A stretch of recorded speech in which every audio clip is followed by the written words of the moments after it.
Está apagado el micrófono. Ahora sí. Hola, ¿qué tal? Gracias por la paciencia. Saludos. Un placer estar con ustedes acá. Igualmente. Gracias. Una pregunta, Gustavo, que quiero salir de dudas. Yo no recuerdo si fue en Argentina el 2019 que estuvimos, que nos vimos. Tú fuiste a Argentina, ¿verdad? Sí. ¿2019? Sí, correcto. Y ahí fue que estuvimos conversando y que estaba próximo a venir acá al Perú y pasó esto de la pandemia. Ya, completamente. Sintiendo lo mucho que no pude llegar por allá. Yo al doctor Plasencia lo conocí en el año 95, fui al Baptist a ver cómo operaban. Era la época en que los argentinos viajábamos y le robábamos las cosas que ellos dejaban y le íbamos a la pileta a lavarla y nos traíamos bolsa entera. Creo que todavía tengo algún separador hepático. Habíamos traído el endostitch ese que se usaba, que habían hecho ahí. La verdad que fue maravilloso. Era en el año 95 una recepción infernal con el doctor Jacob.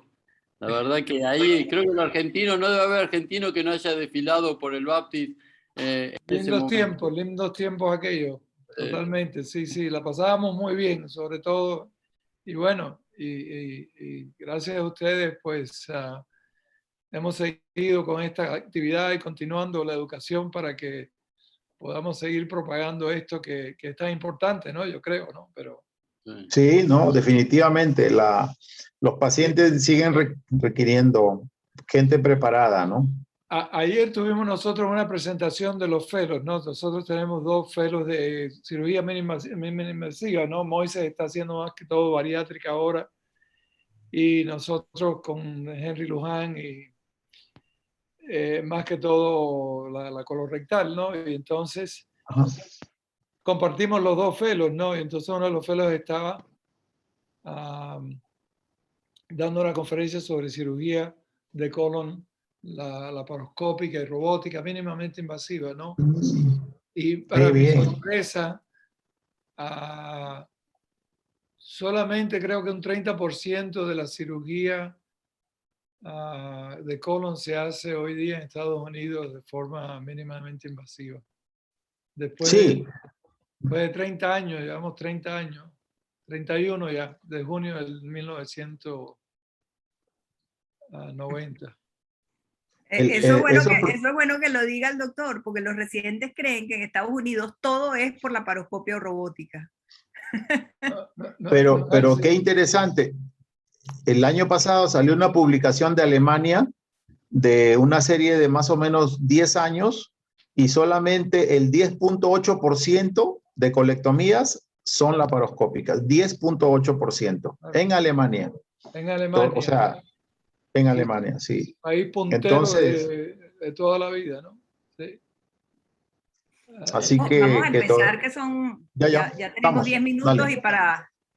En aras del tiempo, ¿no? Entonces vamos a dar inicio a esta sesión de ALAP Educadora del Club de Casos y Revistas de Residentes, que esta vez el anfitrión es Perú. Y el moderador de esta sesión, y al cual le voy a dar la palabra de aquí en adelante, es el doctor Luis Chiroque Benítez. Ya ustedes todos lo conocen. Es un cirujano colorectal y laparoscopista del Hospital Guillermo Almenara de Lima. Expresidente de la Sociedad Peruana de Cirugía Endoscópica y miembro tanto de la Sociedad Americana de Cirugía Endoscópica como de la Sociedad Americana de Cirujanos Colorectales. Es profesor e instructor del IRCAD. Siempre está dispuesto a estar en todas estas sesiones y colabora muchísimo con la docencia en Latinoamérica.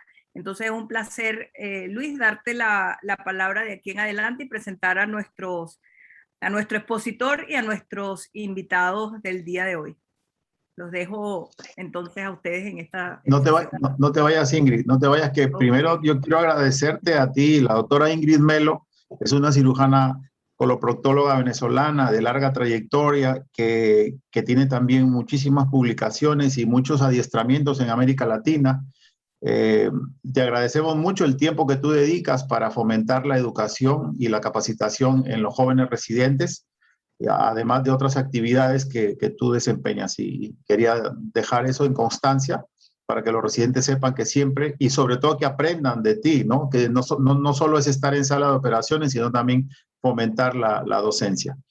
Reitero también el agradecimiento a los participantes, ¿verdad? En este caso a los panelistas, al doctor Gustavo Plasencia. El doctor Gustavo Plasencia, me honra presentarlo porque él es uno de los pioneros, ¿verdad? Las primeras cirugías colorectales laparoscópicas que establecieron la pauta y que ahora benefician a muchísimos pacientes en el mundo. Entonces, siempre los pioneros son personas como el doctor Gustavo Plasencia, sencillos, humildes, y que siguen enseñando a lo largo de su vida. Y ese es yo diría que en un currículum ese es el mejor mérito. Más allá, ¿verdad?, de las múltiples publicaciones que él tiene y de las múltiples presentaciones en congresos, creo que ese es el punto más importante. Dispuesto a enseñar, dispuesto a servir a su residente y a su fellow. El cirujano colorectal laparoscópico en el Jackson Health System en Miami, y como le repito, tiene tantas publicaciones y tantos trabajos que no acabaríamos. Dedicaríamos toda la hora y media a mencionar. Gracias, Luis, no me merezco tanta cosa, ¿no? Pero bueno. Ya ve, no me equivoco. Cirujano de Miami, amigo de Latinoamérica y cirujano latinoamericano también. A eso me refería cuando les decía eso. Eso es lo que... Y el doctor Gustavo Marcucci es también un reconocido cirujano argentino, jefe de servicio de cirugía general en el Sanatorio de la Mujer en Rosario, un cirujano que hace muchas cosas importantes en Rosario y realmente siempre nos sorprende con sus reportes. Sin más, vamos a iniciar el caso. También tengo que mencionar el doctor Ramiro Porras, que es un joven residente de cirugía del Hospital Guillermo Almenara Irigoyen, de Lima, Perú, y hoy día nos va a presentar un caso, así que le vamos a dar la palabra. Puedes compartirnos, Ramiro, tu presentación. Muchas gracias, doctor Chiroque. Vamos a ir deteniendo en algún punto para hacer más interactiva la presentación. Yo te digo más o menos en qué te detienes para poder conversar. Claro.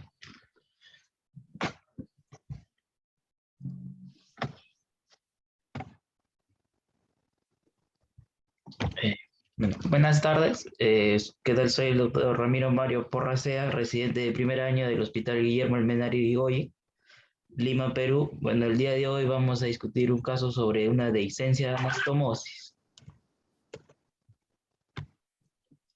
Bueno, nuestro paciente es un paciente con las iniciales VCL, es un varón de 68 años, ¿no? Con antecedentes médicos de una constipación crónica, con una evolución de aproximadamente 10 años, como antecedentes familiares de importancia oncológicos de una madre fallecida a los 74 años por un enema de ovario, ¿no? El resto de los antecedentes, bueno, aparentemente sin importancia.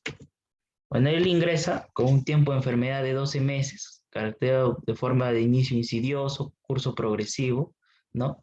El 1 de junio ingresa con un cuadro de una hematoquesia, una pérdida de peso, aproximadamente 5 kilogramos en un año, y un cuadro de rectorragia intermitente, ¿no? Lo cual el paciente le llama la atención, acude a un hospital nivel 2, donde le realizan una proctoscopía, donde evidencian una lesión de 7 a 8 centímetros del margen anal, una lesión proliferativa irregular, ¿no? En la cual la anatomía patológica concluye como un adenoma velloso con displasia de alto grado, ¿no? Motivo por el cual el paciente es referido a un nivel 4, ¿no? Una referencia para manejo oncológico, y por lo cual llega a nuestro hospital, ¿no? El servicio de coloproctología del Hospital Almenara el 27 de junio del 2019. Dentro de los parámetros de estudio que realizamos, se realizó una colonoscopía el 9 de julio, donde se confirma la lesión a 6 centímetros del margen anal, la lesión proliferativa, que esto nos da a la luz en un 90%, pero con una anatomía patológica concluyente con un adenocarcinoma tubular bien diferenciado, ¿no? En dicha hospitalización también se realizó una resonancia magnética de pelvis, donde se concluyó un estadio clínico T3N0M0, ¿no? Bueno, el paciente llevó una junta médico-oncológica, ¿no? Conformada por radiólogos, oncólogos médicos, ¿no? Patólogos y nuestro servicio de coloproctología, donde se decidió, ¿no? Que el paciente vaya a una quimio-radio neoadyuvante. De esta manera, el paciente el día 7 de agosto del 2019 inició su quimio-radio y concluyéndole el día 12 de octubre de 2019 una quimio radioadyuvante con capecitabine y radioterapia de 28 sesiones, ¿no? Bueno, acá podemos Ok. observar Ajá, continúa. de inicio, de ingreso, ¿no? O del estadio inicial, como vemos a nivel pulmonar, mediastinal, ¿no? No evidenciamos mayor lesión, no evidenciamos adenopatías. Bueno, vamos bajando la imagen, nos muestra ya el parénquima hepático, donde tampoco evidenciamos que haya un secundarismo, ¿no? Igual, no logramos evidenciar mayor compromiso ganglionar. Y a nivel del recto, ¿no? Especialmente el recto medio, ¿no? Superior, evidenciamos una lesión, ¿no? Una lesión que aparentemente no sale a la luz. Bueno, acá podemos ver un poco mejor las imágenes. Bueno, dentro de los laboratorios preoperatorios, el paciente contaba con un hemograma con unos leucocitos en 3920, no desviación izquierda, plaqueta 238.000, una hemoglobina de 12.5, un CA, un carcinoma embrionario en 1.7, la albúmina en 4.1. Ok. Muy bien, aquí nos vamos a detener para ir un poco interactuando y hacer más participativa la actividad. Dado lo que, no sé si hay alguna inquietud, alguna pregunta antes de continuar a hacer. Gustavo, los dos, Gustavo Marcucci y doctor Gustavo Plasencia. No. Ok, yo les voy a preguntar entonces, para beneficio de los residentes, ¿verdad? Aquí vemos que el paciente termina. Regresa a la anterior, por favor, Ramiro. La anterior lámina. Anterior a la tomografía, la anterior. Ok, termina su radioterapia el 12 de octubre. ¿Cuánto tiempo más o menos esperan ustedes para hacer el procedimiento quirúrgico, ¿no? Después vamos a hablar qué procedimiento le tocaría al paciente. Gustavo Marcucci, más o menos. Nosotros cambiamos de 4 a 6 y te diría que hoy estamos en 8 semanas. Lógicamente con toda la evaluación, pero lo fuimos cambiando como se dice, se recomienda, y la verdad que hoy acabo de operar un paciente de un recto bajo que tenía 6 semanas y lo demoré porque hizo una trombosis, así que estuvo casi, o sea, lleva exactamente, sería 12 semanas y fue realmente fantástico, o sea, casi no había edema, digamos, y la pelvis estaba perfecta por su radiación y demás, y era una lesión ultra baja y se pudo hacer. Evidentemente creo que el tiempo de espera se va a ir prolongando y eso creo que es a beneficio de la cirugía. Doctor Plasencia. Sí, de la misma forma, a través del tiempo hemos evolucionado hacia esperar más y realmente estamos entre 8 a 12 semanas. También hemos visto que en pacientes por diferentes problemas, como ha sido la pandemia que hemos tenido, pacientes que teníamos programado que por 6 meses no pudimos esperar, también vimos que realmente no pasaba nada y que realmente no había casi edema ya cuando se facilitaba la cirugía. O sea que estoy de acuerdo con Gustavo de que probablemente vamos a prolongar un poco más el tiempo, quizás en el futuro. Okay. Al ser un estadio clínico 2, en algunos casos han aplicado Wash and Wait, Gustavo Marcucci, en algunos casos. A ver, no tenemos los resultados que dice la literatura en cuanto al watch and wait, digamos, o sea, lo vemos en pocos casos, digamos, la remisión completa. Y creo que a veces también un poco la falta de experiencia o el número nos hace tener un poquito de temor frente a esas lesiones que parecen algo ulceradas y demás. Por lo tanto, digamos, lo aplicamos en pocos casos y generalmente muchas veces, digamos, la última lección es la del propio paciente, explicándole que con el Watch and Wait puede esperar y tiene su 20% de posibilidad de que eso se cure. Y entonces es un poco, si fuera un paciente que digamos que va a una MAIS, seguro que lo hacemos Watch and Wait. Ahora, si un paciente de una lesión que nos permite una ultra baja, somos de hablarlo mucho con el paciente y se lo dejamos muchas veces a elección o explicándole los riesgos, los pros y los contras con el paciente. Doctor Plasencia.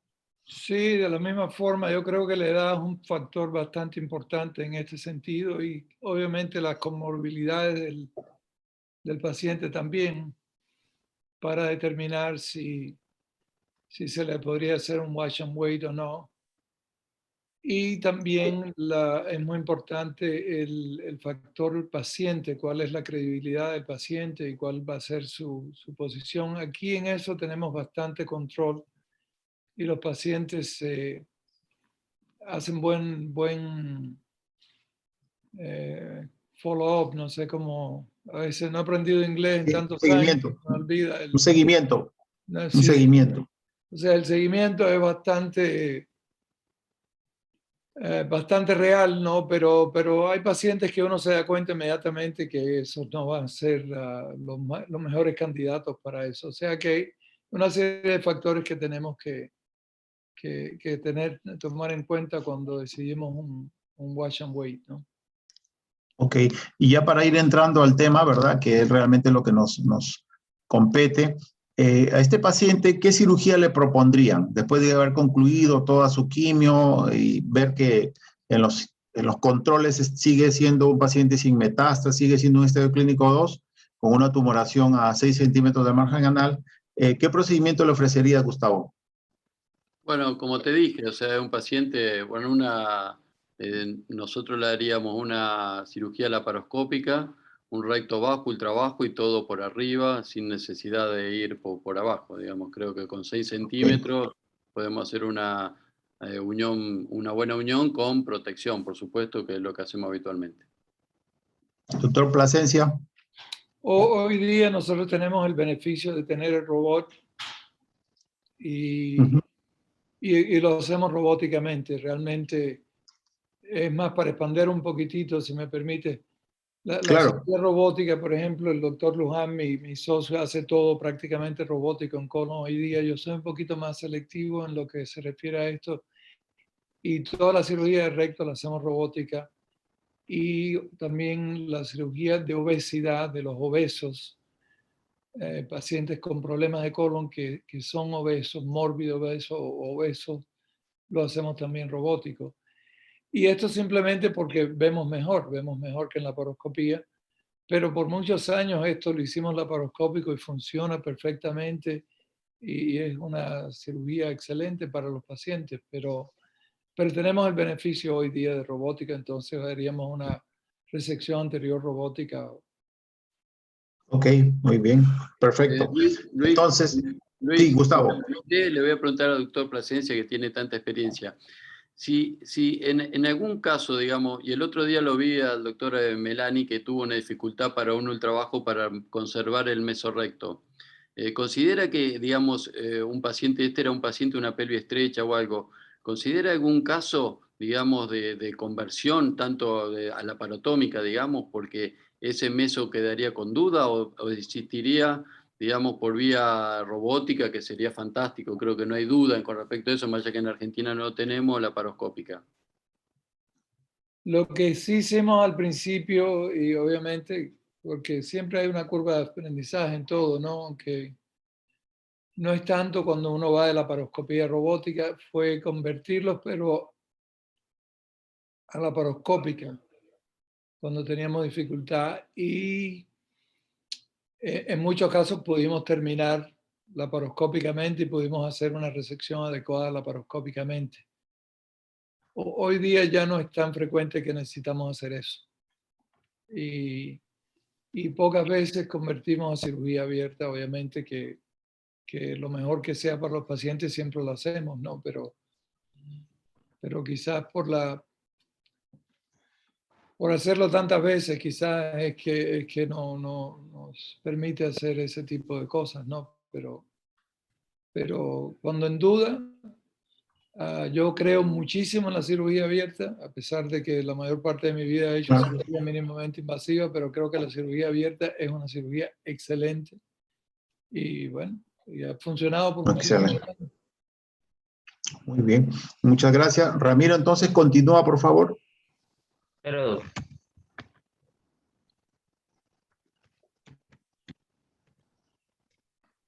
No, la otra pasa. Exacto, sigue. eso. Bueno, entonces nuestro paciente el día 13 de enero del 2020 ingresa a sala de operaciones con un diagnóstico de un NM recto medio, un estadio clínico T3N0M0, estadio clínico 2A, ¿no? Bueno, entre los hallazgos en la cirugía se evidenció una pelvis muy estrecha que dificultaba el procedimiento, una tumoración de 6 por 4 centímetros en recto medio superior.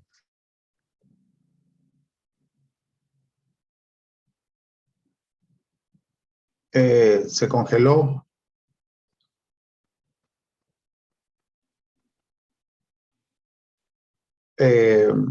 Voy a seguir leyendo en lo que Ramiro retorna. Una tumoración de 6 por 4 centímetros en recto medio. Ramiro, te saliste. A ver, perdón. Sí, en lo que Ramiro sube su presentación, este paciente le harían ileostomía de protección siempre. Doctor Plasencia.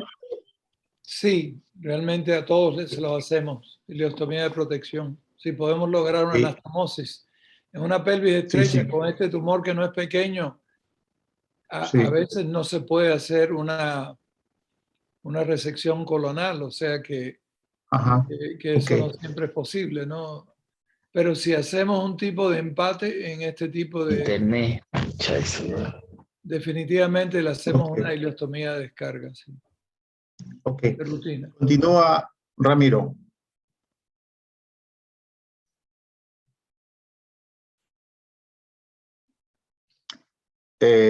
Bueno, los demás me están escuchando, espero voy a seguir leyendo. A este paciente le encontraron la tumoración de 6 por 4 en recto medio y superior con adherencias fibróticas a tejidos incurdantes. Es decir,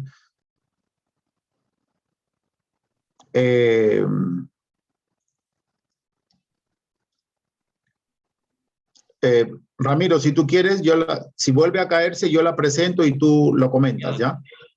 Ya, justo No. okay. ¿Se está Dale. observando? ¿Se observa? Sí. Ya. Pues entonces, como comentábamos, disculpen, no puedo escuchar el internet. El día 13 de enero, el paciente ingresó a cirugía con un diagnóstico de un DM recto medio, un estadio clínico 2A, T3N0M0. Dentro de los hallazgos importantes se evidenció, ¿no?, una pelvis muy estrecha, una tumoración de 6 por 4 en recto medio superior, adherencias, ¿no?, y no se evidenciaba adenopatías. Bueno,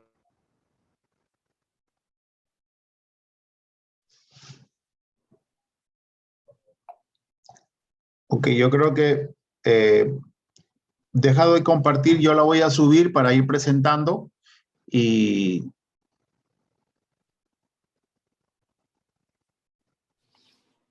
yo lo voy a compartir, Ramiro, yo lo voy a compartir. Un ratito, ya para que no se caiga, ¿sí? Dame un segundo. Creo que te quedaste aquí.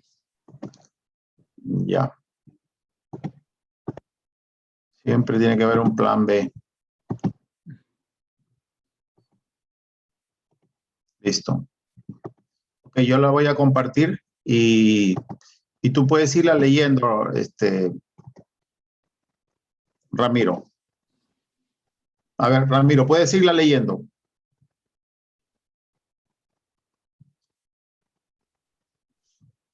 ya. Sigue. Bueno, como comentábamos, el paciente fue una resección anterior baja laparoscópica más un drenaje de Jackson Pratt y una colonoscopía intraoperatoria, ¿no?, en la cual se realizó una ligadura vascular central, una liberación del ángulo esplénico, la escisión total del mesorrecto, y en esta oportunidad se llegó a utilizar el uso de hasta 4 cartets lineales, y la anastomosis fue con una grapadora circular, un EA, ¿no?, 28 milímetros. Ok. Quiero que vean la gráfica porque yo estaba afuera esperando mi turno y las líneas blancas representan todos los drapados, ¿no? o sea, cuatro líneas de grapas de endoGIA, que es de 60 milímetros, y obviamente en amarillo está representada las intersecciones, ¿no? Entonces, eso fue lo que pasó. La pieza en la que ustedes ven es del paciente. Entonces, el Early Test salió positivo. La prueba neumática que se hizo por la colonoscopía salió positiva. Y aquí va una pregunta. ¿Qué conducta quirúrgica tomaría el doctor Gustavo Plasencia ante esta situación? Se pone nervioso uno cuando evidentemente ocurre esto. Entonces el espasmo coronario viene y después de pasar el espasmo coronario, en el caso nuestro, con cirugía robótica, que tenemos acceso a la pelvis, tenemos buena visualización, tratamos de ver exactamente dónde está el liqueo y tratar de suturarlo para tener una sellante perfecto, si pudiéramos llamarle de esa forma, ¿no? En una pelvis estrecha, baja, difícil. Pero bueno, lo intentamos. Depende también del grado de la positividad, o sea que más que todo es si es una pequeña burbujita lo que sale, porque incluso a veces uno hace la prueba de air leak y salen algunas burbujitas y después ya no sale ninguna más. Y yo creo que eso, pues, había algo que fallaba en la anastomosis, pero que se selló y no necesariamente necesita ningún tipo de intervención. Pero si podemos suturarla, pues la suturamos dependiendo del grado de qué parte de la anastomosis, cuántos fallos, si es grandísima la fuga, pues tratamos de repararla hasta que la podamos sellar, ¿no? Incluso hemos transanalmente a veces suturado este tipo de liqueo cuando son grandes para tratar de sellarla completamente. Ok. Gustavo Marcucci, gracias. Sí, evidentemente. Dos cuestiones, o sea, no sé si el paciente ahí pregunta al doctor Latifi de verdad si tenía algún antecedente de megacolon por el tamaño, digamos, simplemente era por el tumor. La otra de nosotros trataríamos de suturarla. Hoy estoy usando a veces para esos refuerzos las trenzadas, la sutura trenzada, y lógicamente que le daría una ileostomía. Digamos, creo que el uso de la colonoscopía acá es donde más, digamos, utilidad tiene, porque uno puede determinar exactamente el origen, donde está nosotros no lo tenemos habitualmente en quirófano, por lo tanto eso es más dificultoso, pero trataría de reforzarlo y hacerle una ileostomía. Ok. Agregaría, Luis, generalmente para el recto trato de usar algo más grande, generalmente más de 31, o sea, raro que use 28. Si puedo, No, digamos, fue 29, fue 29. Fue 29. Gustavo Plasencia, ¿quería participar? Sí, no, para decir, estoy de acuerdo también que el tamaño más grande sería el que si se pudiera utilizar en el recto, el que haríamos. Nosotros sí tenemos endoscopio, afortunadamente, y yo creo que eso es esencial, ¿no? Tenerlo, pero bueno, no todos tenemos los mismos recursos, ¿no?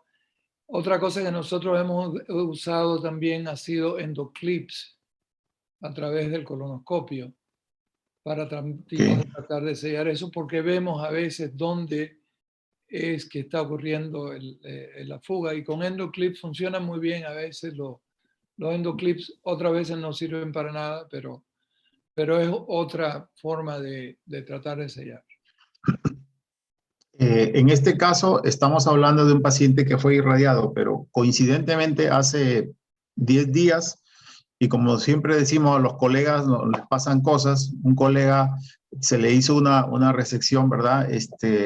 Y fugó al momento de la prueba, fugó. Y ahí viene la pregunta. Yo utilizo Vicryl. Utilicé Vicryl para ver en la parte donde burbujeaba, y con 2 puntos en U fue suficiente. Y no volvió a liquear más, un drenaje, y el paciente se fue bien ya de alta. Entonces, en pacientes que no han sido irradiados no necesariamente va a ir ileostomía, ¿o me equivoco, Gustavo Plasencia?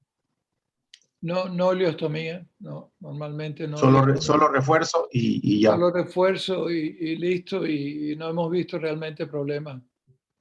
Ok, muy bien, vamos a continuar. El cirujano da unos puntos de refuerzo que logran negativizar la prueba neumática. Pero si quiero regresar al anterior, para que vean que el procedimiento es una resección anterior baja laparoscópica más drenaje Jackson-Pratt más colonoscopía. No está reportado la ileostomía. Ojo. Y vamos a hablar de eso más adelante, ¿no? No solamente por la fuga, sino por su rol en la dehiscencia en pacientes que han recibido quimio-radio. Bien, Ramiro, continúa, por favor. Claro, doctor. Bueno, en la evolución del paciente, como vemos, bueno, en el PO inmediato, el paciente, bueno, cursó con unas funciones vitales estables, un dolor, una escala de dolor 2/10, bueno, un drenaje, el Jackson-Pratt 240 cc, cero hemático. Se inició tratamiento antibiótico, ¿no? Como lo manejamos en nuestro servicio, un esquema de amikacina, metronidazol. En el PO1, PO2, PO3, bueno, la evolución fue aparentemente favorable. En el PO2 se inició la tolerancia oral, ¿no? PO3 ya una dieta líquida restringida, ¿no? Pero durante el PO4, el día 17 de enero, ¿no? El paciente cursó con una evolución desfavorable, ¿no? Un cuadro, ¿no? De frecuencia cardíaca más de 100, ¿no? Un pico febril hasta 38,4, ¿no? Esa taquicardia se sumó un dolor, una escala de dolor 7/10, y a la evaluación física, una distensión abdominal, ¿no? Signos peritoneales, el drenaje llegó a 264 cc, pero eso ya de características intestinales, ¿no? Por el cual el paciente rápidamente se coloca en NPO y se programa una cirugía, ¿no? Evidenciando ratificantemente, ¿no? El drenaje, como ahora vamos a observar con la imagen. Siguiente, dos. Bueno, esa es la salida de contenido intestinal que nos alertó, y rápidamente, ¿no? El paciente se programó para una laparotomía de urgencia. Donde tenemos aquí, ¿hubieran hecho algo diferente, Gustavo? Digamos, Sí. nosotros el control que más le tenemos es a la taquicardia y al dolor. Digamos, si este paciente, digamos, prontamente de estar relativamente bien, se hubiera puesto taquicárdico y más, le hubiéramos hecho una relaparoscopía en forma inmediata, más allá del drenaje, que ya estaba cambiando en el tercer día, estaba un poquito más, digamos, de contenido había cambiado. Frente a eso, generalmente nosotros le tenemos mucho a la taquicardia y el dolor, preferimos una relaparoscopía pronta, digamos. Doctor Plasencia. Actuamos de la misma forma. Si hay alguna duda, la laparoscopía y el manejo también lo hacemos de forma laparoscópica. Okay. O sea, el lavado intestinal, de la cavidad intestinal, todo el lavado y realmente hay evidencia suficiente de que esto funciona mucho mejor y de que disminuye la cantidad de morbilidad operatoria después, disminuye muchos de los problemas que tenemos, incluso que ahora que sometimos recientemente un video sobre esto recientemente y revisamos ese tópico, que el manejo laparoscópico de una dehiscencia es tiene muchísimas más ventajas que el manejo por laparotomía. Lo otro, Luis, yo agregaría que nosotros suspendemos el antibiótico tempranamente, o sea, no lo hubiéramos dejado con antibiótico, porque a veces hasta eso enmascara el cuadro y después si tenés este cuadro, cuando haces los cultivos ya no sabes qué ponerle de antibiótico. Entonces, generalmente a las 24 horas, si no pasó nada o creemos que fue relativamente, aparte, no, creo que siendo un recto bajo lo preparamos como lo hacíamos habitualmente, no preparamos otro, pero a los rectos bajos están totalmente preparados, un recto limpio, sin grandes problemas, 24 horas suspendemos el antibiótico. Nosotros habitualmente, ¿verdad? Lo hacemos profiláctico nada más, o sea, una hora antes del inicio de la cirugía, y no lo repetimos más, o sea, ahí queda, ¿no? Al día siguiente. Este caso, al parecer, el cirujano, al ver que había tenido dificultad, que había habido fuga, y sobre todo, ¿verdad? Que no hubo una ileostomía, por si lo recuerdan, que más allá, como repito, de la dificultad de la anastomosis, está el hecho de que es irradiado, que es un factor per se de alto riesgo. Entonces, y vamos a hablar de eso, ¿no? Del factor cirujano en las dehiscencias. Lo vamos a hablar más adelante. Entonces, Sí, bueno, como comentamos, laboratorialmente el paciente el día ingresó, el preoperatorio ingresó con unos leucocitos, como quedamos con 3.920, ¿no? Una albúmina en 4.1. En la evolución, bueno, llegó los leucocitos a 8.360, pero el día 17, el PO4, ¿no? El paciente presentó 13.000 leucocitos, ¿no? Una hemoglobina en 10.2, la albúmina ya se encontraba en 2.5, ¿no? Bueno, en esos momentos no hubo desviación izquierda, ¿no? Pero el PCR, como vemos, llegó hasta 118, ¿no? Bueno, como vemos, normalmente nosotros en la evolución, ¿no? Posoperatoria tomamos ambas controles, ¿no? PO1, PO2, PO3, y lo dejamos de hacer, ¿no? Como vemos, pero este paciente el día en el PO4 obviamente pues presentó el cuadro del pico febril, los signos peritoneales, por lo cual se repitió, ¿no? El AGA y electrolitos para ver su medio interno, y vemos, ¿no? Que ya desde el PO3 el paciente comenzó a presentar una ligera disminución, ¿no? Del PO2, ¿no? No llegó a una hipoxemia, pero ya está en 86, ¿no? Y el PO4, ya decíamos, ¿no? Que el paciente estaba con ayuda oxigenatoria, una máscara Venturi, a un FiO2 de 50%. Ya vemos que el pH, ¿no? Hay una acidemia, ¿no? 7.31. Y a pesar que el lactato se mantenía en 0.9, vemos que el bicarbonato ya estaba disminuyendo, ¿no? O sea, todo nos condicionaba una acidez metabólica, evidenciando aparentemente la fuga de la anastomosis, ¿no? El paciente estaba con una hemoglobina de 11.6, ¿no? Y el paciente ingresa a la segunda cirugía, ¿no? Sí, como vemos ahí, el anion GAB y el SSOAS también estaba alterado, ¿no? Lo cual ya nos indicaba que estábamos frente a una acidosis metabólica, aparentemente por hiperlactacidemia, ¿no? Y esto, obviamente, en el contexto del paciente, nos ayudaba a confirmar una posible dehiscencia de anastomosis. Bueno, el paciente ingresó el día 17 de enero a sala de operaciones a una segunda cirugía con un diagnóstico a descartar una dehiscencia de anastomosis colorectal. La cirugía que se propuso fue una laparotomía exploratoria más una rafía de dehiscencia anastomosis, una colonoscopia intraoperatoria, una ileostomía y lavado de cavidad. Dentro de los hallazgos se evidenció una dehiscencia anastomosis de la sutura mecánica en el extremo posterior de aproximadamente 5 milímetros de longitud, verificada con la prueba de azul de metileno, ¿no? Evidenciando de esta manera 300 centímetros cúbicos de líquido fecaloideo en mi abdomen inferior.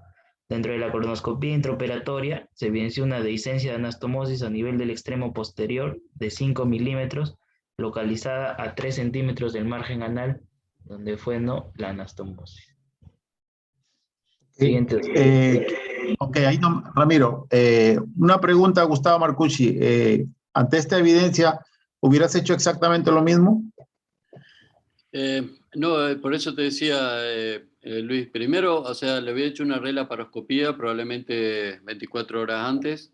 Creo que hay que partir de que evidentemente hubo una dificultad en la anastomosis por pérdida y demás para tener una dehiscencia de este tipo y relativamente rápida. Entonces ya creo que le hubiera dejado ese paciente, no hubiera salido de quirófano sin una ileostomía, porque era bajo, un tumor grande y demás. Le hubiera hecho una relaparoscopía más rápido para hacerle una ileostomía. Y la verdad que nosotros, o sea, con los valores de PCR y todo eso, no somos tan adictos, digamos, no seguimos un control tan estricto de eso, sino es más una cuestión clínica nuestra. Y por eso digo, a veces hemos hecho hasta apresurada una relaparoscopía, pero le hubiera hecho probablemente 24 horas enseguida una relaparoscopía para una ileostomía y lavado. Ok, para beneficio de los residentes, que no todos, ¿verdad?, puedan disponer de cirugía laparoscópica, en un escenario de no tener laparoscopio, ¿qué hubieras hecho, Gustavo? Doctor Gustavo Plasencia. Doctor Gustavo Plasencia. Sí, si no hay disponible. Bueno, aquí Creo que hay un par de factores que son importantes de mencionar. El uso de 4 grapadoras para cortar el recto, que estaba inmenso realmente, y la disección, por cierto, hay que felicitar al cirujano porque la hizo muy bien. Parece que el mesorrecto estaba completamente intacto y se veía de una forma bien completa. Pero obviamente hubo que utilizarse 4 engrapadoras y sabemos que después de más de 2 engrapadoras, pues entonces puedes aumentar la posibilidad de dehiscencia y por lo tanto eso ya es un factor de alerta, de tratar de proteger quizás un poquito más la anastomosis esta. El hecho obviamente de la radiación y el hecho del nivel de la resección, creo que todas esas cosas contribuyen para tratar de proteger ese tipo de anastomosis con una ileostomía, pero si nosotros no tenemos ninguna laparoscopía dispuesta, entonces hacemos una laparotomía exactamente de la forma que lo manejaron. Y se trata de llegar a la dehiscencia, no es siempre fácil de llegar a la dehiscencia, pero se trata para hacer una rafía que afortunadamente pudieron en una pelvis estrecha y abierto, y se hace exactamente lo mismo, un lavado y ileostomía, lo que hicieron ellos, que me pareció fantástico. Quizás hubiéramos hecho, como dice Gustavo, que un poquito más temprano, porque somos un poquito quisquillosos en ese sentido de ver un paciente que empieza a tener problemas y sobre todo en pacientes de alto riesgo. Sí, Y claro. nosotros de nuevo los antibióticos los usamos de forma preoperatoria y una dosis postoperatoria. Si usamos siempre una dosis postoperatoria y ya se descontinúa. Okay. La otra que, digamos, yo no hubiera dado el azul de metileno, y ahí hay un comentario del doctor Latiz también, que la verdad que no lo usamos. Digamos, no sé cuál es la utilidad en ese caso, más teniendo el colonoscopio, digamos, por ahí. Eso, el usar el azul embarra más el campo, creo que dificulta más hasta ver el orificio. Creo que si tenés a disposición el colonoscopio, creo que lo mejor, sería lo ideal, y con eso me parece que es suficiente. A veces y si esa lesión no es tan, a veces no vale la pena a veces ni suturarla, porque uno sabe que la dificultad más de la cuestión, digamos, la dificultad de la pelvis estrecha puede ser muy dificultosa, entonces un simple lavado, un buen drenaje y una ileostomía a veces es el término para hacerlo, ¿no? Completamente. Es correcto lo que tú dices, Gustavo. Normalmente, y esto para beneficio, ¿verdad?, de los residentes, ni siquiera nosotros cuando hacemos la prueba y vemos que fuga, seguimos a la burbuja, ¿no? La seguimos para ver dónde más o menos es el punto. O sea, no es necesario usar el azul de metileno, que como tú muy bien traes, y el doctor Jorge Latif, lo que hace es enmascarar todo y ya dificultar, ya uno no puede distinguir nada. Así que no es recomendable bajo ninguna circunstancia. Vamos a seguir por una cuestión de tiempo. La evolución en líneas cortas, Ramiro, para ya poder entrar a la discusión en pleno. ¿Qué pasó con el paciente después postoperatorio? Sí, como observamos, el paciente evolucionó favorablemente, ¿no? Bueno, desde el PO1 ya el paciente, bueno, no hubo náuseas, no hubo vómitos, no el abdomen blando, depresible, el drenaje era cero hemático, ¿no? Y bueno, el paciente fue dado de alta el día 25 de febrero, ¿no? Del presente año en un PO19 de la laparotomía y un PO23 de la primera cirugía de la resección anterior baja laparoscópica, ¿no? Ok. Sí, bueno, dentro de lo más importante de la pieza operatoria, ¿no? A nivel de recto evidenciamos un adenocarcinoma tubular bien diferenciado con áreas mucinosas, infiltrantes en recto, y se evidenció una mínima o nula respuesta a la neoadyuvancia, ¿no? La neoplasia infiltrada a la pared del colon y recto hasta el tejido adiposo perirectal, no se observó invasión vascular ni perineural, el borde proximal y distal, bueno, era libres de neoplasia, el distal a 2.5 centímetros y radial también libre de neoplasia. Dentro de los ganglios linfáticos resecados se obtuvo 31 ganglios, del cual uno fue positivo, y este eje clínico no post quimio radio y patológico TNM un T3N1M0, consiguiente un estadio clínico 2A, ¿no? Bueno, a nivel de las zonas anastomóticas, 3. libre de neoplasia, ¿no? 3, hay un error. Sí. El seguimiento, para Sí, poder entrar a la discusión. nuestro paciente, ¿no? Estuvo con seguimientos por control por oncología médica, ¿no? Controles tomográficos y colonoscópicos trimestrales, y no se evidenció, ¿no? Mayor secuela, ¿no? O una recidiva, ¿no? El día 8 de junio al 23 del presente año, nuestro paciente también estuvo en una hospitalización, ¿no? Donde se realizó una colonoscopía, una resonancia magnética y un PET-CT, donde también se exoneró o se descartó totalmente, ¿no? Que haya una recidiva neoplásica. Ok.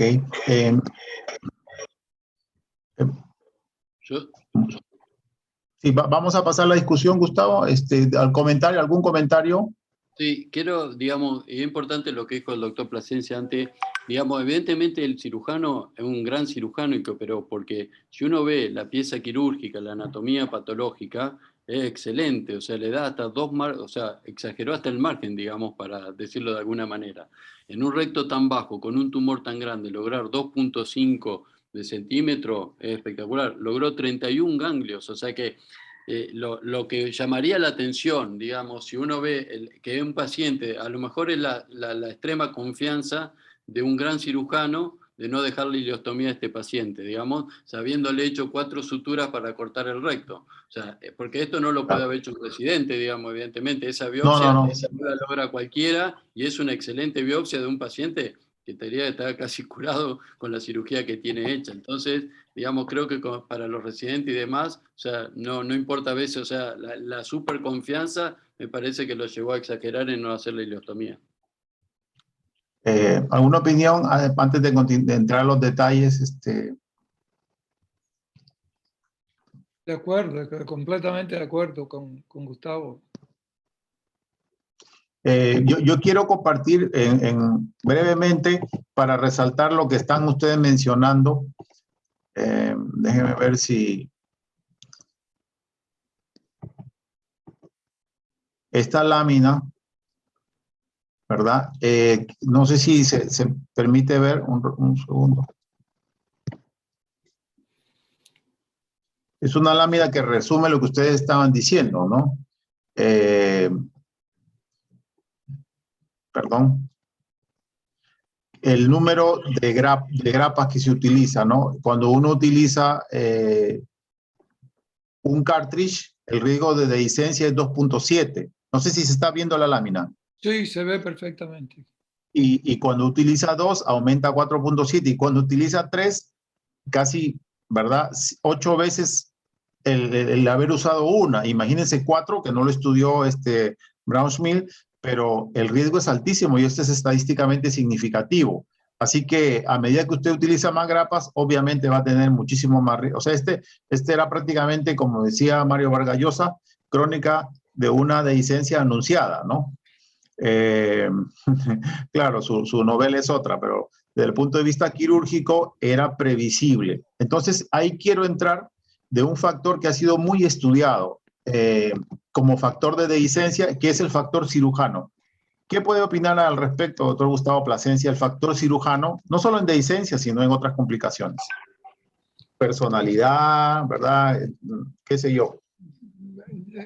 Yo creo que no hay nada más como la experiencia, obviamente, y de hecho se está haciendo un esfuerzo aquí en Estados Unidos para que incluso haya centros de cirugía de recto.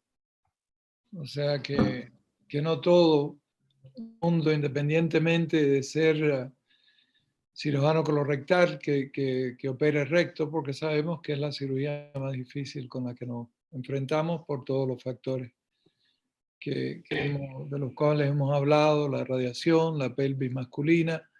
Todos nosotros participamos incluso en un estudio que se hizo comparando cirugía robótica y cirugía laparoscópica. Fuimos partícipes de ese estudio también, en que en realidad no hubo ninguna diferencia entre la laparoscopía y robótica, ¿no? Quisiera mencionar eso, ¿no? Que quizás paciente varón obeso tenía la robótica un poquitito de mejora, que es el estudio Rollard, que fue multicéntrico, internacional, realmente que se hizo, ¿no? Y entonces, creo que la experiencia, no hay nada como la experiencia en todo, ¿no? O sea, en conducir,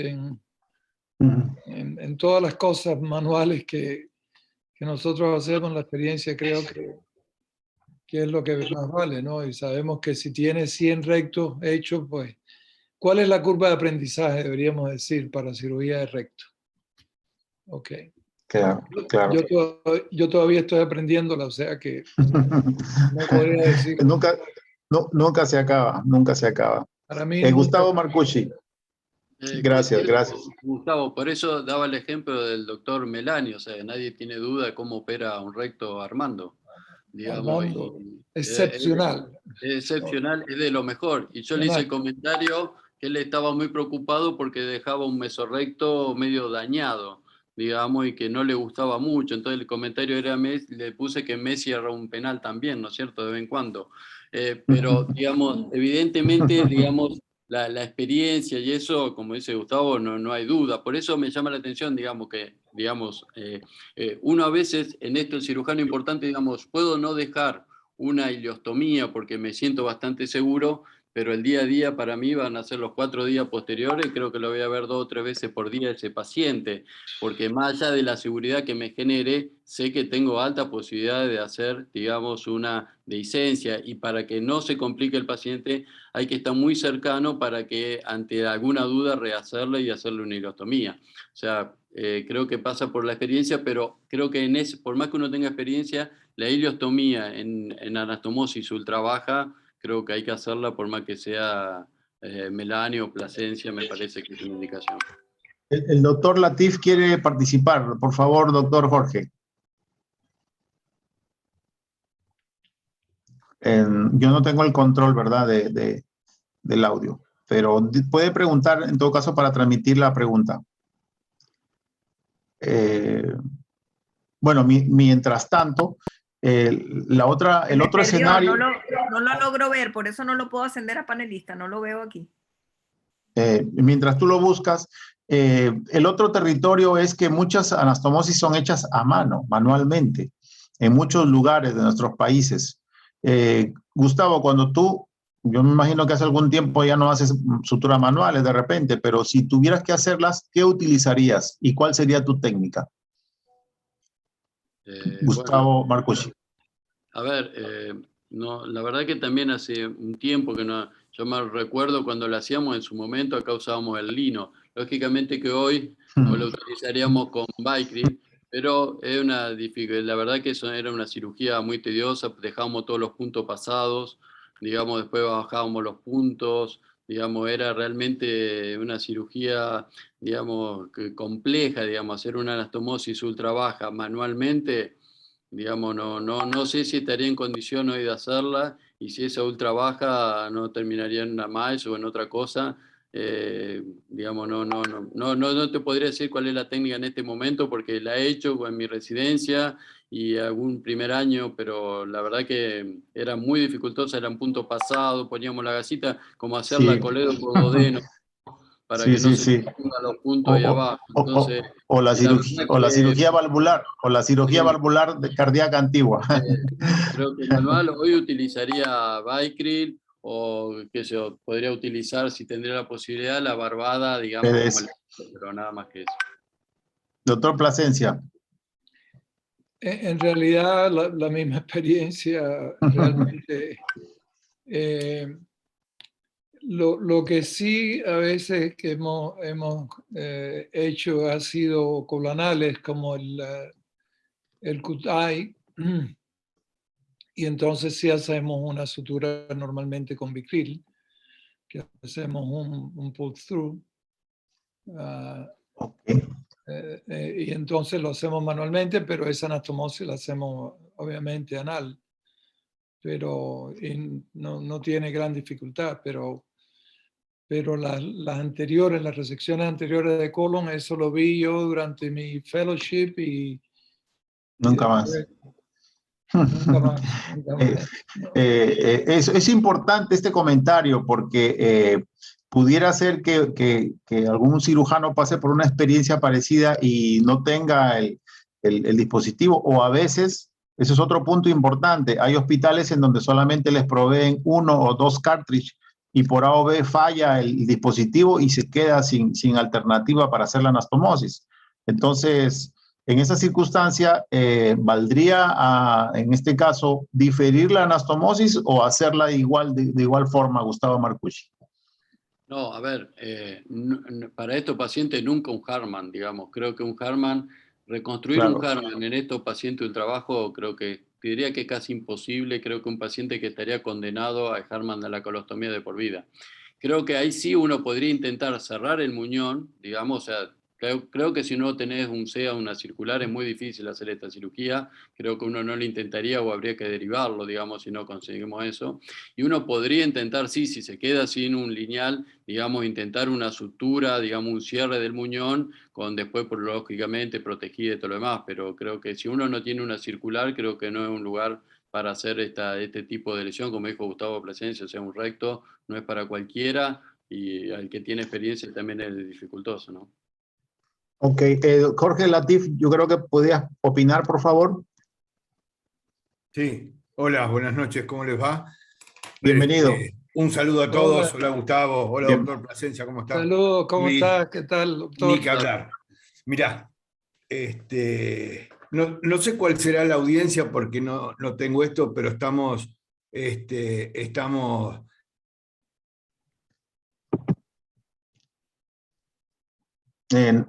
Se congeló. muy...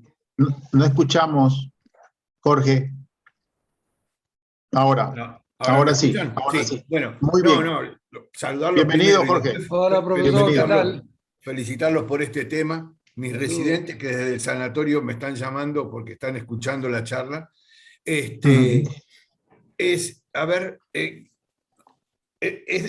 muy difícil hablar para la platea que tenemos, que son chicos jóvenes, Claro. residentes la mayoría, en etapa de formación, y qué es lo que yo vi de esto, que les iba chateando porque no podía con mi genio, y un caso que reúne casi todas las condiciones para mostrar lo que no se debe hacer. Por eso al lo hemos menos traído. Bueno, Luis, te conozco. Y encima tenés comentadores de la talla de los dos Gustavos que trabajan en centros de altísima complejidad y saben lo que hacen. Pero primero, las cosas que yo te fui poniendo. La verdad que en mi servicio es un centro de derivación de cirugía del colon y recto, pero ningún paciente de estos, y mucho menos este, se hubiera ido sin una ileostomía y drenaje de la lesión. Tengo que ser extremadamente sincero y decirte que es la primera vez, porque nunca me pasó, que veo que se usan 4 cartuchos para cerrar un recto distal. El recto distal, donde se cerró un tumor a 6 con 2,5 centímetros para abajo, la verdad que si no es que me lo presentas vos, yo digo, acá me están diciendo una cosa que no es. Segunda cosa, no todos tienen colonoscopía, ni tienen verde para ver el tema de las anastomosis, ¿no? Pero de México para acá, la mayoría no tienen colonoscopio ni tienen verde para cambiar una decisión de una anastomosis y evitar una dehiscencia. Ahora, cuando le hacen una prueba y filtra y lo tienen que resellar, yo hubiera hecho lo mismo que dijo Gustavo, ese paciente, más ileostomía todavía. Y cuando lo estudian, lo del azul de metileno es tremendamente importante, porque si usted no pega el agujero de una, eso se puso todo azul. Es como buscar en una diverticulitis la perforación con el azul. Perdés el momento y la burbuja, el aire, el agua es lo que hay que hacer, a mi entender. Correcto. Y la verdad Correcto. que yo sigo pensando, como piensan todos, no es nada nuevo, que la experiencia del cirujano, escucharlo hablar a los Gustavo, a vos Luis, a a Ingrid, que está ahí, a muchos capos que están escuchando esto, a veces evitan una anastomosis, pero creo que el mensaje que debe ir a quienes como Ramiro Porras, que está ahí escuchándonos con mucha atención, es que ese paciente de su sala de cirugía no tiene que salir de una ileostomía. Todos estuvimos contentos una vez que dijimos, che, está menos de 6. Le hago la colostomía, no, quedó bien, hicimos esto y el paciente anduvo bien. Pero la verdad que también tenemos el que a la semana o a los 2 o 3 días filtró y nos queríamos matar, porque dijimos, esto es responsabilidad mía. Esa anastomosis es responsabilidad de ese brillante cirujano que sacó una pieza perfecta y la confianza quizá mató al hombre, como dice el dicho acá en la Argentina. Pero bueno. Hay un excelente, tus opiniones, Jorge, y obviamente esto yo siempre he dicho que presentar los casos bonitos, obviamente uno se luce, pero realmente uno aprende de los casos complicados y hay que mostrarlos, ¿no?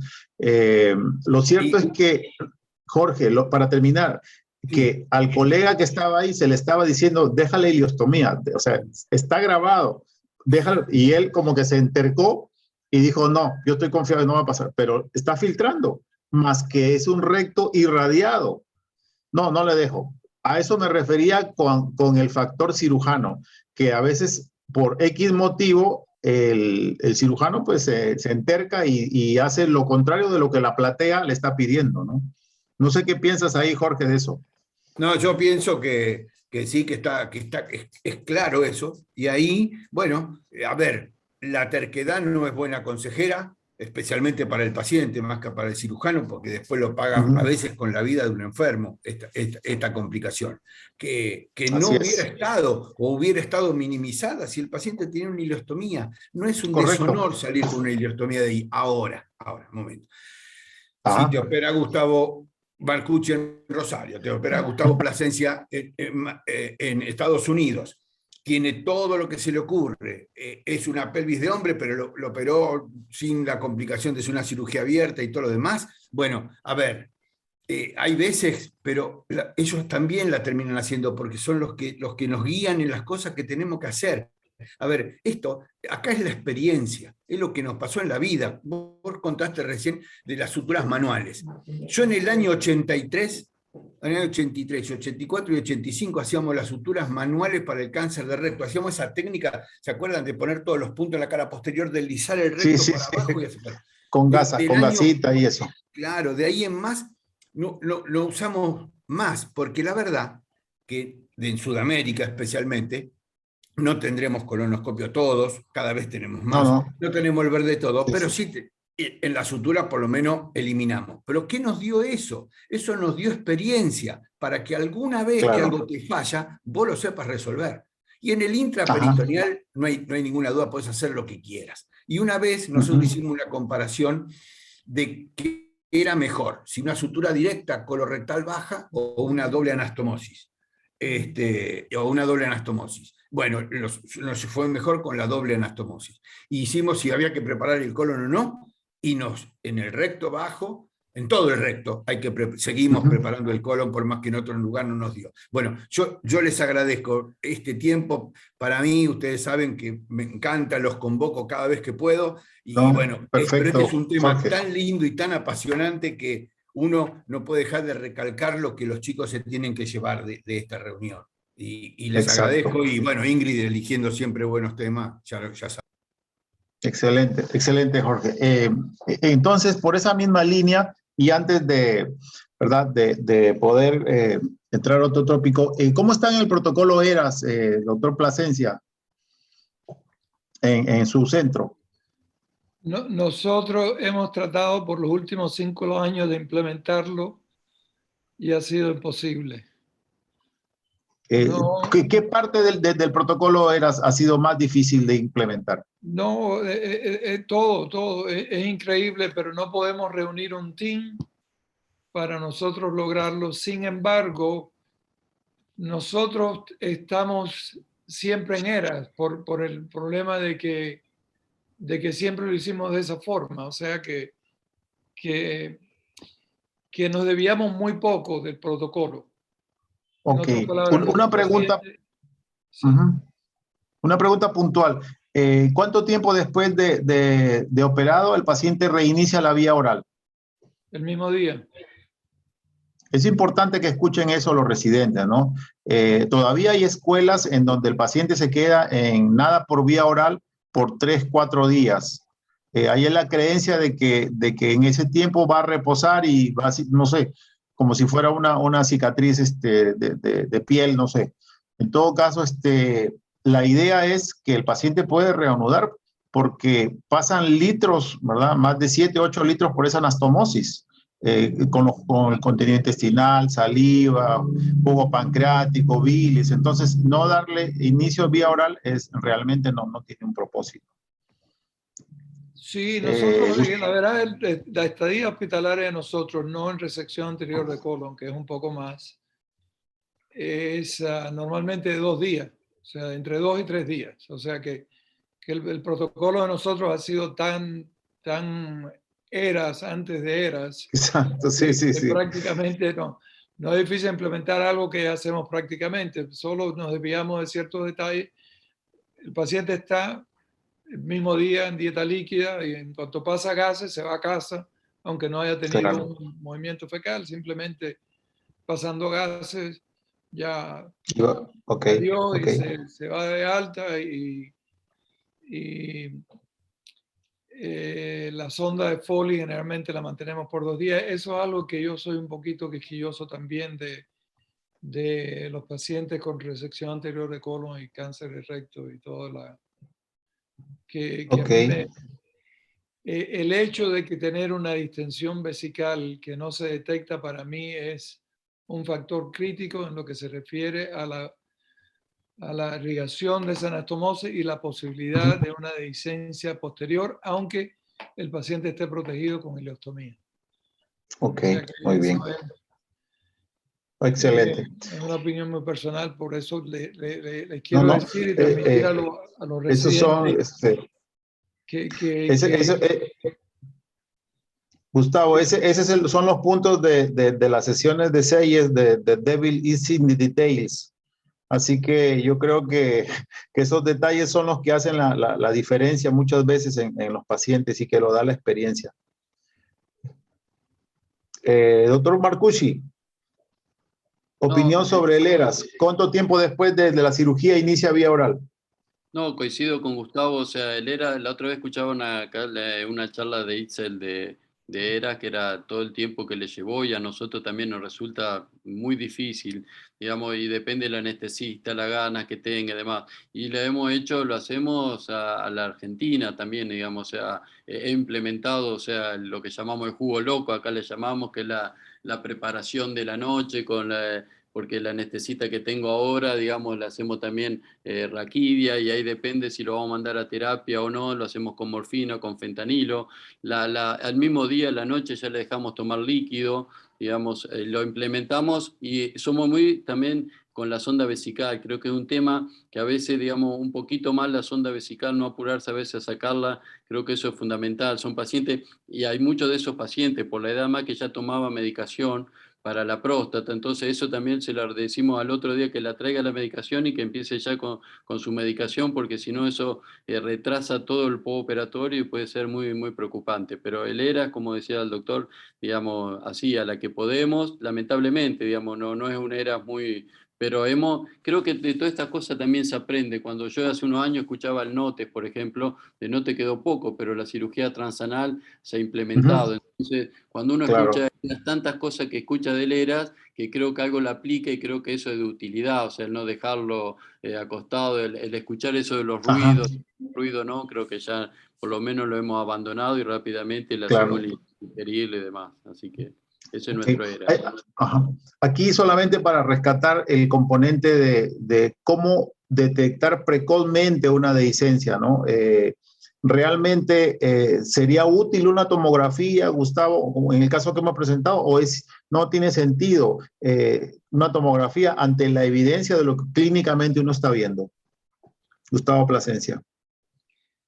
Yo no soy mucho de tomografías tempranas, más bien me dirijo mucho por la clínica porque en mi experiencia no ha ayudado tanto en las decisiones que debemos hacer cuando ya tiene una sospecha amplia, como dijo el doctor Marcucci anteriormente, que la sospecha de una taquicardia, el examen físico, donde no ha habido ninguna dolor, de pronto percutes un poquito así suavemente y de pronto el paciente brinca.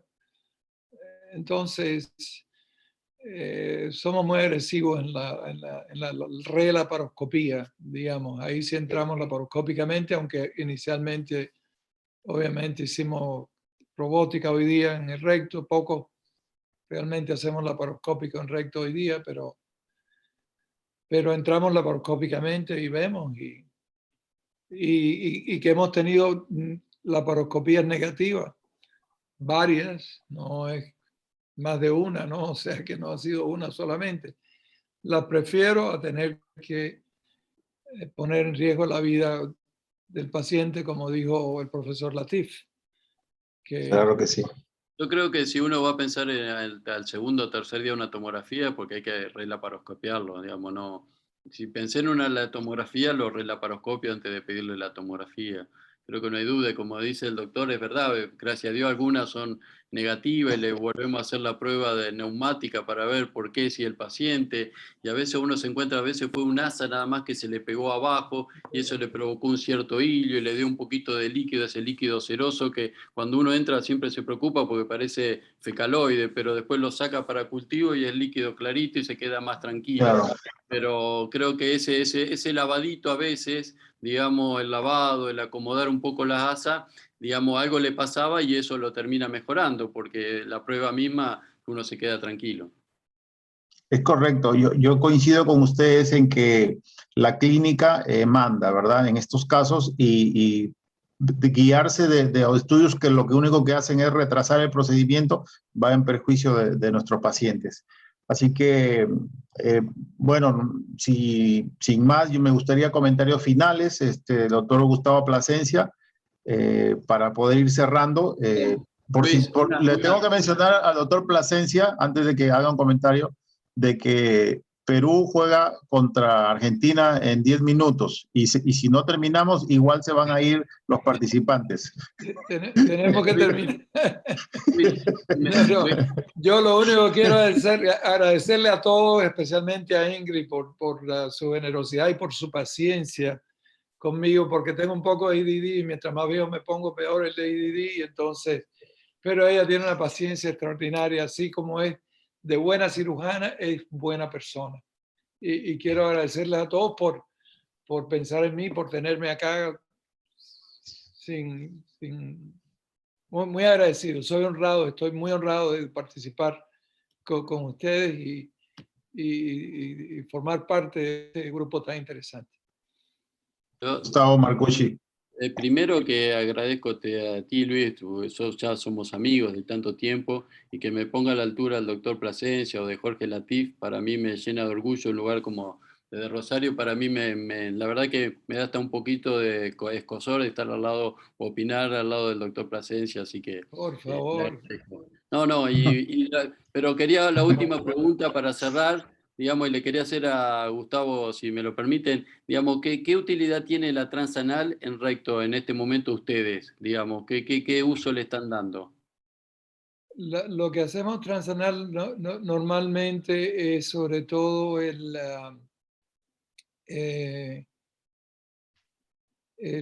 TAMIS, ¿no? Que es la transanal con el POR para pólipos o tumores pequeños que no están al alcance de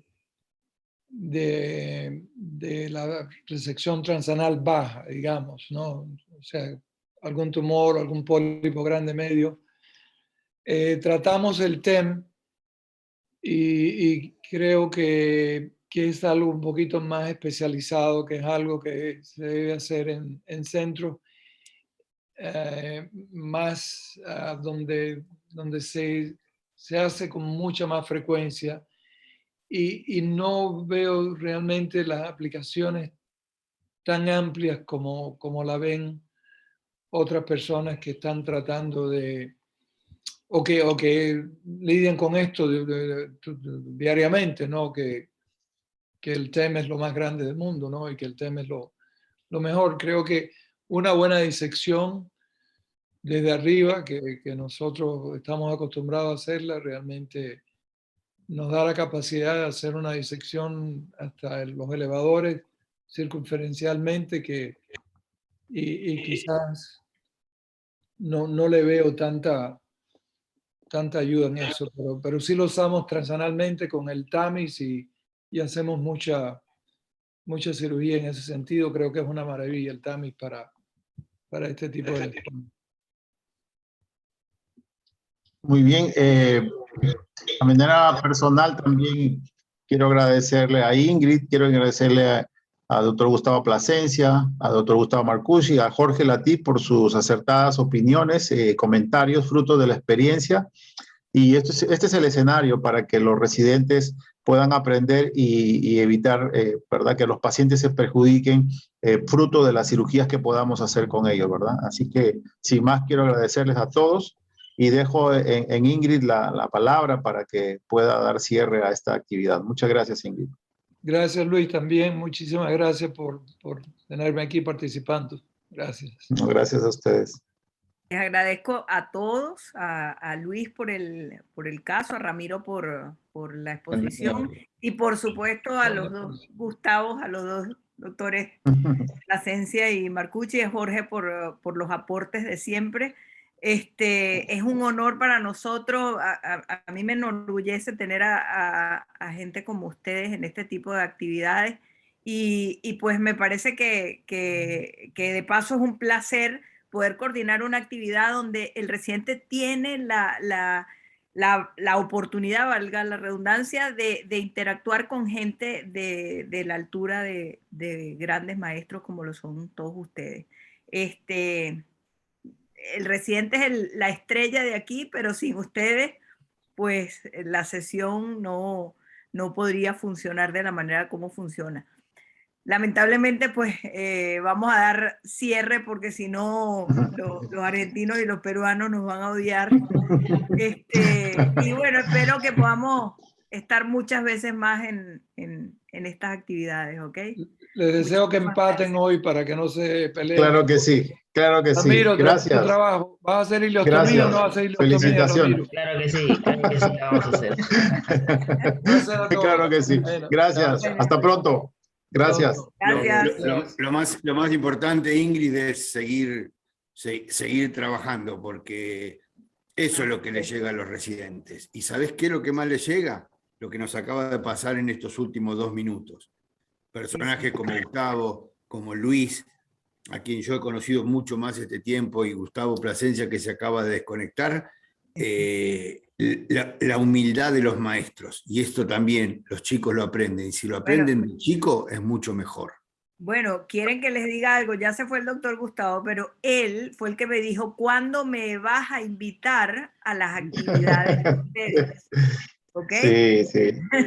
Igual sí, el lunes tenemos en la actividad Paraguay-Venezuela a Gervasio Salgado.